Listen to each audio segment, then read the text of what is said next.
Sam Altman said something that made a lot of parents and teachers do a double take. He said his own kids will never be smarter than AI. Not maybe, not someday. And he's oddly optimistic about it.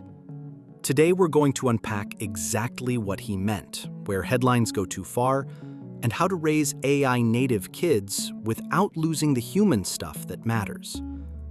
By the end of this video, you'll have a simple checklist any parent or teacher can try. In January 2025, in a TED conversation with Adam Grant, Altman said, "My kid is never going to grow up being smarter than AI." A few months later, on the first episode of the OpenAI podcast in June 2025, he said his kids will grow up vastly more capable thanks to these tools, even if the tools outpace them. The point isn't kids are worse, it's that humans plus AI can be more capable than humans alone if kids learn to use the tools well. Picture a kitchen table at 7 a.m. A kid is wrestling with a fractions problem. Mom brews coffee, dad slices fruit. On the tablet is a gentle prompt. Explain halves and quarters using pizza. The model gives a simple picture, your kid nods. That's the vibe Altman's talking about. Capability boosted by tools, not kids replaced by screens. You'll hear people call this generation AI-native kids, who won't remember a pre-AI world, the way many of us barely remember life before Wi-Fi. In that same OpenAI podcast, Altman describes kids born now as growing up assuming the world always had extremely smart AI. That's the vibe. Normal, everywhere, expected. Why this hits a nerve? Two reasons. First, it pokes a very human flex. I'm smarter than the computer. Second, it raises a real question. If AI outperforms on facts, boilerplate writing, even starter code, what do we teach? Is it still college as we know it? Is it critical thinking? Or is it learning to break problems down, ask better questions, and verify? Altman isn't selling doom. In recent interviews, he called today's young people the luckiest in history to benefit from these tools.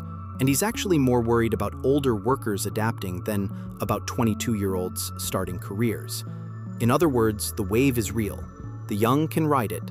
The challenge is helping everyone else catch up.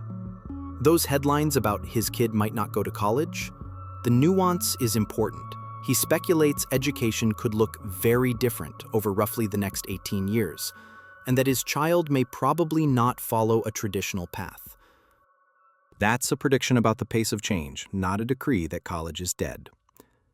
Lots of paths, more mixing of work and learn, and more AI-integrated curricula. That's the direction of travel. Where AI is today, let's ground this. Even Altman has said GPT-5 isn't AGI. It's powerful, yes, but not artificial general intelligence. It still makes mistakes and doesn't autonomously learn from the real world the way people do. So use AI as leverage, not as a replacement for judgment. Schools are experimenting with AI tutors, feedback tools, and writing aids, and results vary with implementation. Outside school, adoption is clearly rising. In 2024, 78% of surveyed organizations reported using AI, up from 55% in 2023, according to Stanford's AI Index 2025. That's why AI native resonates. The whole environment is shifting quickly. What are the real risks? Overtrust. Altman has said he's uneasy about people using chatbots for major life decisions, or like a therapist, and he's flagged that there's no therapist-style legal confidentiality for those chats today. So the habit we need to teach is healthy skepticism. Attention and agency.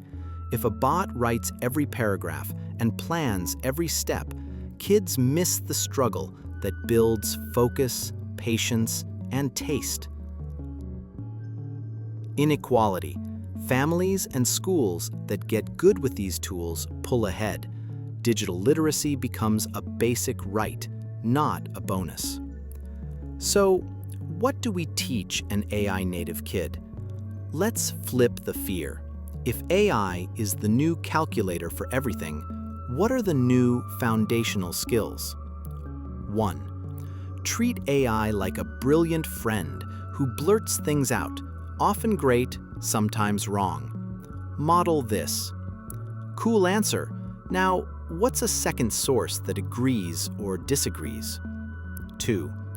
Better questions. Good prompting is structured thinking. Break problems into steps, set constraints, and iterate. Have kids narrate their plan? What do I actually need, and what would prove it? 3. Taste and critique. If AI can draft 100 versions, the scarce skill is choosing. Ask this: why is draft B stronger? What makes this explanation clearer? Give feedback in full sentences. This part is vague, and compare A versus B with numbers. 4. Prompt or projects over passive consumption. Use AI to do this. Build a tiny website, design a board game, storyboard a 30-second science explainer. Agency beats anxiety. 5. Human reps. Not because AI is evil, because attention is a muscle. Schedule no AI reps, mental math, a page of journaling, reading aloud. You can love airplanes and still go hiking. What this looks like at home? Homework. Try first without AI. Use it at the end as a checker and explainer of gaps. Reading. Ask the model for 3 versions of the same idea. One for a 10-year-old, one with a metaphor, one tied to your kid's hobby. Then discuss which worked best and why. Creativity night. You write the plot beats. AI pitches 3 twists. Your family picks 1. News. Ask AI to list unknowns and assumptions in an article. That's the habit you want. For teachers and the classrooms, publish a clear AI use policy for students to understand. When it's allowed, when it's not, and how to cite it. Give AI-resistant assignments, reflections tied to in-class labs, oral defenses, projects using your own data or interviews. Grade the process. Include prompt history and why outputs were accepted or rejected. Apply a second source rule.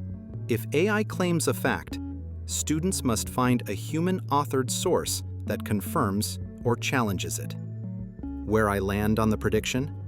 If smarter means recall, boilerplate writing, or speed coding, the machines already have an edge, and it'll widen. But kids can still be wiser, noticing what to build, what to ignore, and how to treat people. Wisdom is the last mile, and we learn it by doing life with other humans. Important. Powerful does not mean omniscient. Even with GPT-5, we're not at AGI. Don't outsource judgment to a tool that can be wrong. Use it as leverage with human oversight. Let's review some of our most repeated questions together. Is college dead? No. Altman's point is about change over the next 18 years, not a universal skip college. Expect more varied pathways, more work while learning, and more AI-integrated curricula.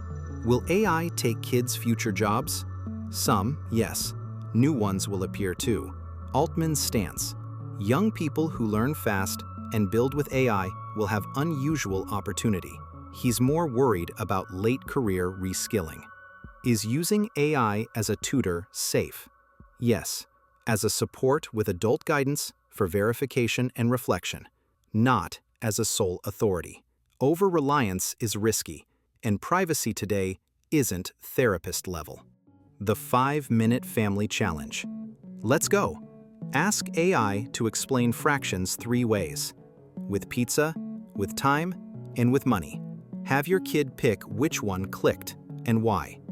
Ask AI for 2 practice problems in that style. Kid solves them without AI. Use AI to check answers and explain any mistakes. You just hit prompting, reflection, verification, and metacognition in 10 minutes. If AI native is the headline, here's the subhead: kids still learn human skills from humans. The tools will keep getting smarter. Our job is to raise kids who use powerful tools well, curious, kind, and hard to fool. If this helped, share it with the most overwhelmed parent or teacher you know, and tell me in the comments, what's the first human skill you'd teach an AI native kid?